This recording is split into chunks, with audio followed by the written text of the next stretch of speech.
Voice of మంజాస్ స్వాగతం సుస్వాగతం. ఈరోజు కాక్రోచ్లు కుర్చీ దించేశాయి. యూత్ తాలూకు పవర్ ఎట్టో ఈరోజు అర్థమైంది ప్రభుత్వాలకి.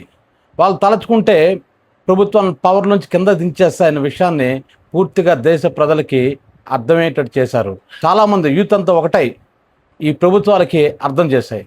అంటే నిర్లక్ష్యంగా ఉంటే, విద్యార్థుల విషయంలో కానీ యూత్ విషయంలో నిర్లక్ష్యంగా ఉంటే వాళ్ళు ఎంతవరకు వెళ్తారో ఈరోజు కాక్రోచ్ జనతా పార్టీ నిరూపించింది. భారత ప్రధాన న్యాయమూర్తి నోటు వెంబడి వచ్చినటువంటి కాక్రోచ్ అనే పదం ఈరోజు ధర్మేంద్ర ప్రధాన్ పదవికే గండం వస్తుందని ఎవరు ఊహించలేదు. ఆయన ఒక మాట అనగానే కాక్రోచ్ జనతా పార్టీ అని ఒక పేజీ ఇన్స్టాగ్రామ్లో ఆయన ఓపెన్ చేయగానే కొన్ని లక్షల మంది ఆయన ఫాలోవర్స్గా మారిపోయారు. ఆ పార్టీలో చేరిపోయారు.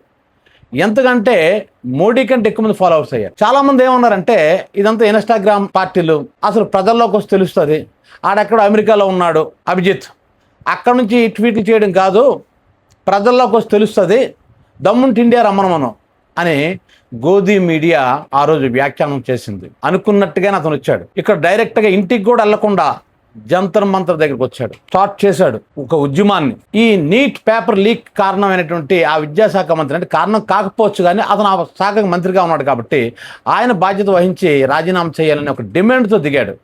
మొదట ఎవరు పట్టించుకోలేదు. అసలు నేషనల్ ఛానల్స్ అయితే ఆ న్యూసే ఇవ్వలేదు. చాలా ప్రాంతీయ ఛానల్స్ కూడాను వాటిని పట్టించుకోలేదు. సరికదా కొన్ని ఆరోపణలు కూడా చేశాయి. WhatsApp university, BJP WhatsApp university అతన్ని అమెరికా పంపించిందని, భారతదేశాన్ని అస్థిరపరచడం కోసమని, లేదా పాకిస్తాన్ ఫండ్స్ ఇస్తుందని, సౌదీ అరేబియా నుంచి కూడా ఫండ్స్ వస్తున్నాయని. ఇంకా చెప్పాలంటే కమ్యూనిస్టు నాయకులు ఆ రోజు ఢిల్లీలో చైనా రాయబారి కార్యాలయంలోకి వెళ్ళి తిరిగి డైరెక్ట్గా ఈ అభిజిత్ దగ్గరికి వచ్చారు, ఆ జంతర్ మంతర్ దగ్గరికి. అప్పుడు ఏంటి ఆరోపణ అంటే చైనా రాయబారి కార్యాలయం డబ్బు ఇచ్చిందని, ఆ ప్యాకెట్టే ఆ కమ్యూనిస్ట్ లీడర్ బృందాకారత్ వాళ్ళు వెళ్ళారు కదా, వాళ్ళ చేతుల్లో ఉన్నాయని, ఆ డబ్బేమో ఇతనికి ఇచ్చారని, ఇలా రకరకాలు ఎంతగా క్యారెక్టర్ అసాసినేషన్ చేయాలో అంతగా చేసిరా. ఈవెన్ ఈరోజు కూడా మీరు చూడండి మీడియాలో, ఈరోజు ఎదురుగా మనం చూస్తే చాలా చర్చల్లోని అట్లా డిబేట్లోని ఇప్పటికీ ఇంకా వాళ్ళు దేశద్రోహులే, విదేశీ శక్తులతో చేతులు కలిపి భారతదేశాన్ని అస్థిరపరిచి ఒక నేపాల్ లాగా ఒక బంగ్లాదేశ్లో చేయాలని ప్రయత్నిస్తున్నారని, లేదా రకరకాలు పోలీసు వాళ్ళ మీద రాళ్ళు విసిరారని, పవన్ కళ్యాణ్ లాంటి మరీ ఘోరంగా దేశాన్ని అస్థిరపరిచేటువంటి ఉద్యమాలకి నేను సపోర్ట్ ఇవ్వను, పోలీసు వాళ్ళు ఎంతమంది దెబ్బలు తిన్నారు, ఇలా రకరకాలు ఉంటాయి. ఎవరు సపోర్ట్ ఇవ్వలేదు. కానీ ఎప్పుడైతే దేశ జనాభా యూత్ అంతా కూడా అటువైపు కదిలిందో, అదొక ప్రవాహంలాగా అయిందో, అదొక సముద్రంలాగా అయిందో, అదొక ఉప్పెనలాగా అయిందో, అదొక సునామీలాగా అయిందో, అప్పుడు అర్థమైంది వీళ్ళకి అభిజిత్ అంటే ఏంటి, కాక్రోచ్ పార్టీ అంటే ఏంటి, యూత్ అంటే ఏంటి, యూత్ పవర్ అంటే ఏంటో తెలిసి వచ్చింది వీళ్ళకి. అప్పుడు వన్ బై వన్ ఒక్కొక్కరు సపోర్ట్ దిగారు. అన్నిటికీ మేము చెప్తాం చూడండి, భారతరత్న అవార్డు గ్రహీత సచిన్ టెండూల్కర్ అసలు ఏ విషయంలో కలుగు చేసుకోడు. ఆయన దేశంలో ఏం జరిగి అతను కలుగు చేసుకోలేడు. అటువంటి వ్యక్తి ఫస్ట్ టైం ఈ కాక్రోచ్ పార్టీ సపోర్ట్ చేస్తూ ఒక ట్వీట్ చేశాడు. ఇది చాలాదా ఎంత ప్రభావం చూపించింది అనడానికి. చాలా పార్టీలు సపోర్ట్ చేశాడు, ముఖ్యంగా రాహుల్ గాంధీ అతను బాగా సపోర్ట్ ఇచ్చాడు. ఇంకో విషయం ఏంటంటే మొదట్లో నత్తనడగ్గా సాగినట్టు నెమ్మదిగా స్లోగా స్టార్ట్ అయినట్టు ఈ ఉద్యమం ఎప్పుడైతే వాంగ్ చిక్ వచ్చి ఆమరణ అధ్యక్ష కూర్చున్నాడో అప్పుడు మరింత ఉధృతం అయింది.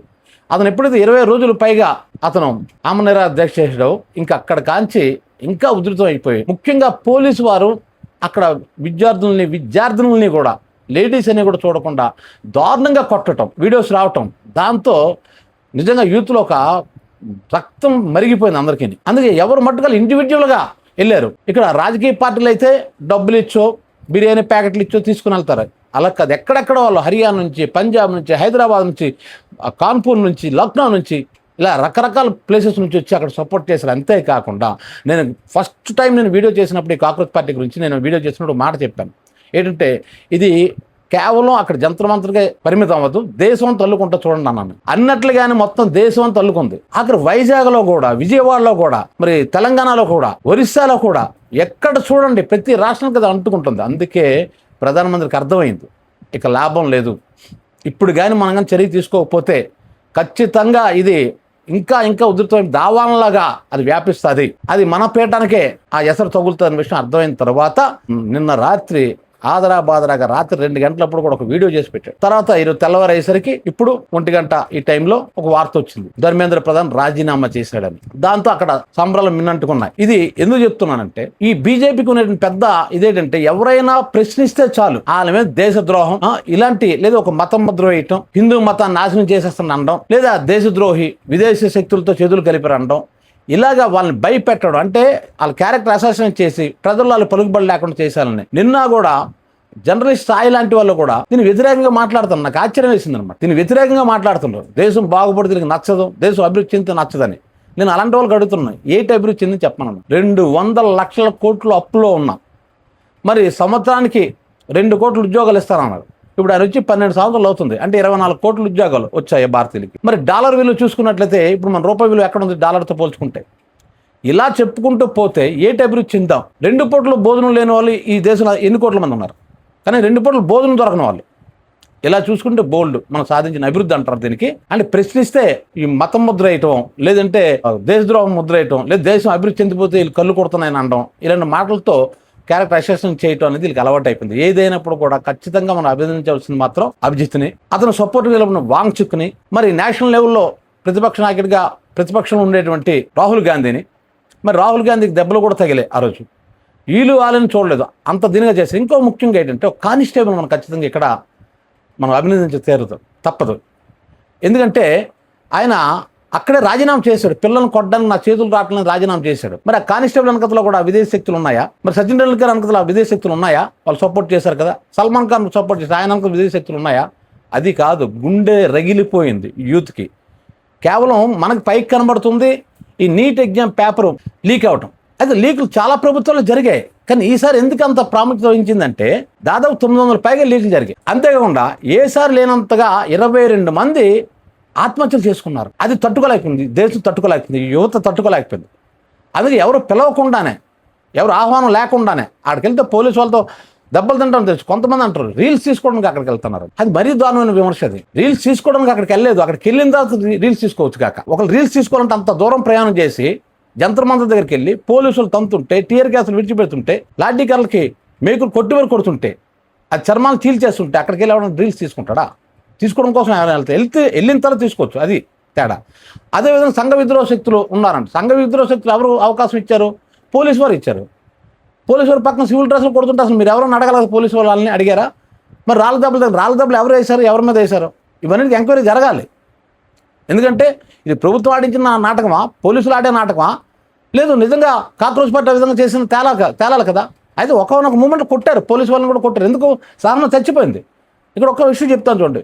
ఒక కుర్రోడు నన్ను మారో అంటే 5 కానిస్టేబుల్ చుట్టూ మారో అనే తర్వాత వదిలేయాలి కదా. ఆయన నిలబడి ధైర్యంగా మారో అనేటప్పుడు వదిలేయాలి కదా. వదిలేయకుండా 4-5 కలిపి రౌండప్ చేసి కొట్టారు. మరి ఇవన్నీ కనబడటం లేదా ఈ జర్నలిస్ట్ స్థాయి లాంటి వాళ్ళకి? అవి చెప్పడం లేదు. మరి ఆడపిల్లను కొట్టారు, ఆడపిల్లల రక్తాలు వచ్చినట్టు కొట్టారు, ఎంతమంది కాళ్ళు చేతులు ఇరిగిపోయాయి. మరి రాళ్ళు అక్కడ తీసుకొచ్చి పెట్టింది ఎవరు? ఇవన్నిటి మీద ఎంక్వైరీ జరగాలి. అయితే వాంగ్చుక్ డిమాండ్లో ఒకటి ఏంటంటే ఈ ఉద్యమంలో పాల్గొనేటువంటి స్టూడెంట్స్ మీద కేసులు ఎత్తివేయాలన్నాడు. ఎత్తివేస్తారు. సరే, ఒకవేళ కేసు కానీ ఎత్తివేయకపోతే మరి పోలీసులు కొట్టిన దెబ్బలకి పోలీసులు కొట్టే హక్కు ఉంది అక్కడ? పోలీసులు కొట్టే హక్కు లేదు. మరి పోలీసు వాళ్ళు ఎందుకు కొట్టారు? మరి అలాంటప్పుడు వాళ్ళ మీద కూడా కేసులు పెట్టాలి కదా. పెడితే ఇద్దరి మీద పెట్టాలి. ఏదైనప్పుడు కూడా ఇది బలవంతమైంది. అతను అనుకుని సాధించాడు. అతను అనుకునేదే కాదు. ఒక్క విషయం చెప్తాను చూడండి. వాంగ్చుక్ని తెల్లటి గుడ్డలో అడ్డుపెట్టి తీసుకుని వెళ్ళిపోయారు. ఆ రోజు అనుకున్న ప్రజాస్వామ్యాన్ని కూడా వీళ్ళు ఇలాగే మడతపెట్టి తీసుకెళ్ళిపోయారు. కాదు, ప్రజాస్వామ్యం ఖచ్చితంగా మళ్ళీ పునరుజ్జీవం అంటాం చూసా, అది జరిగింది ఇక్కడ. ఎందుకంటే ఇక మీదట ఎవరైనా సరే మంత్రులు కానీ ఎవరైనా ప్రభుత్వాలు కానీ ఇటువంటి లీకులు కానీ అవినీతి కానీ ఏదైనా చేస్తే కాక్రోచ్ పార్టీ ఉంది దేశంలో అన్న భయం ప్రభుత్వాలకు ఉండాలి. చాలామంది అన్నారు ప్రధాని రాజీనామా చేసిన, ప్రధాని అంటే ధర్మేంద్ర ప్రధాన్ రాజీనామా చేసినంత మాత్రాన మొత్తం సంస్కరణలు వచ్చేస్తాయా, మరి భవిష్యత్తులో లీకులు ఉండవా అని. నేను అంటుంది ఉండవని కాదు, కానీ అవి తగ్గుతాయి, ఖచ్చితంగా తగ్గుతాయి. ఎందుకంటే భయపడతారు. ఇప్పుడు అతను అలా చేయబట్టే కదా ఇది ప్రభుత్వం కొత్త సంస్కరణ తీసుకొచ్చేది, కొత్త చట్టాలు పెడతానంటుంది. ఎవరైనా ఇలాంటి వీటికి కానీ పాల్పడితే 10 సంవత్సరాలు జైలు, 10 కోట్ల రూపాయలు ఫైన్. ఇవన్నీ ఎప్పుడు పెట్టారు? ఈ ఉద్యమం స్టార్ట్ చేసిన తర్వాత ఈ రోజు కదా పెట్టారు. ఇంక పెట్టలేదు, అవి డ్రాఫ్ట్ తయారు చేశారు, పార్లమెంట్లో పెడతారు. సో అలా చేయకపోయి ఉంటే, ఈ యువత కానీ ఉద్యమించకపోయి ఉంటే ఈ చట్టాలు వస్తాయా?